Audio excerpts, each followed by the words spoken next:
Hi, welcome to Friday, day 5 of VBS, and today we will be making family members' names out of dough.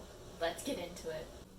To make the craft we will be doing today, you can use any no-yeast dough recipe, but to make the one that I'll be using today, you will need 2¼ cups of all-purpose flour, 1 cup of milk or water, a 1/4 cup of butter at room temperature, a tablespoon of baking powder, and a 1/4 teaspoon of salt. So before we get started into actually making the dough, I thought I'd show you guys an example of what it theoretically should look like once we're done making it. So you don't want your dough to be too sticky to the touch or to have any dry spots of flour or any clumps of butter. Something to keep in mind is that dough does take practice to make, so if you make a mistake or it doesn't turn out exactly like mine, that's okay. Everybody's is going to turn out different. So when it comes to making the dough, you have two choices. You can either mix it by hand, which is going to take a little bit longer and it's going to be a little bit more hard work, or you can use a stand mixer like I'll be doing. Regardless of what method you picked, whether mixing your dough by hand or using a stand mixer, the first step is to combine all of your ingredients into a large mixing bowl.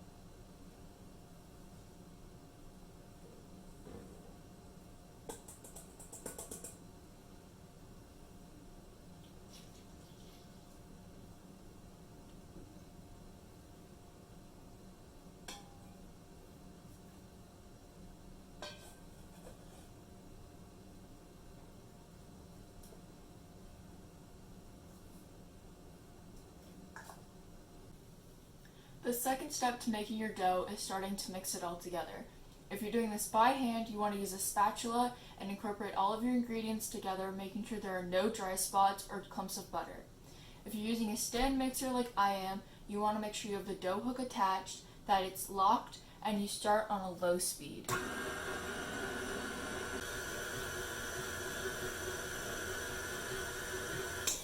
If you're using a stand mixer like I am, you're going to want to remember to scrape down the sides of the bowl to incorporate all of that flour.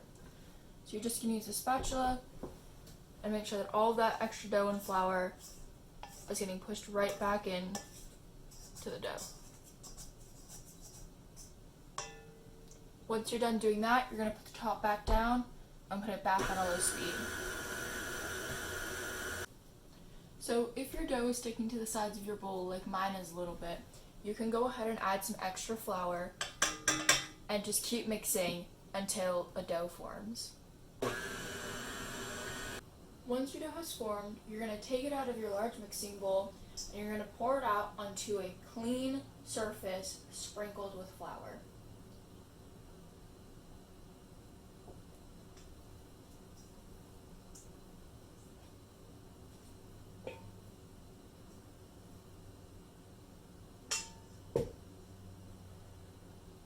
Once it's all on your flat surface, you're going to sprinkle it with a little bit more flour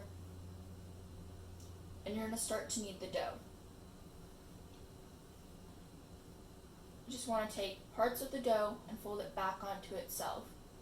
And your dough may still be a little bit sticky, but that's okay. That's what we're doing right now with kneading it. It's going to take all of that stickiness away.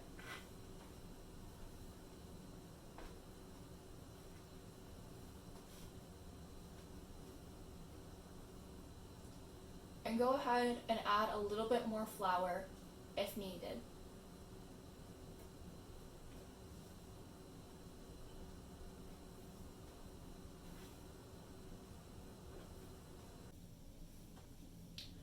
So after having kneaded our dough for a couple of minutes, it should no longer be sticking to you, and it should be in one ball of dough. So once you get your dough to this point, you're going to take a small section of it and you're going to roll it or form it into a long snake-like shape.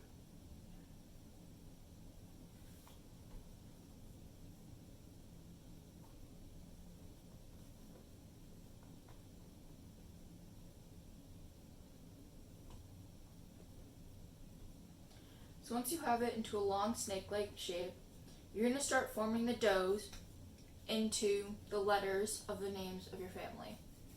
So for example, I'm starting with Dad. So I'm going to keep making pieces of dough in long snake-like shapes until I've spelled out the word Dad.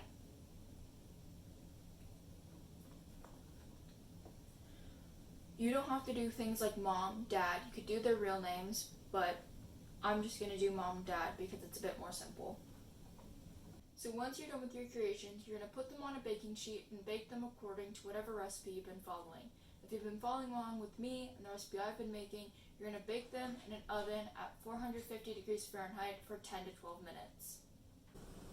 By now, your creation should be done baking, so hopefully you pulled it out of the oven and set it aside to cool while taking note of any distinctive features or anything that may have changed since you initially put it into the oven. So you may have noticed some distinct characteristics about your creation, or how yours is different from mine, and you may think that, well, it's not perfect because it's not like hers.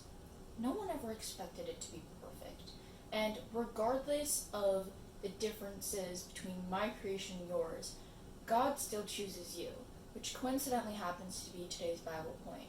And I just want you to remember that no matter how different you may be from somebody else, God will always choose you. Thank you all for joining me, and now it's time to see what's next on Treasured VBS.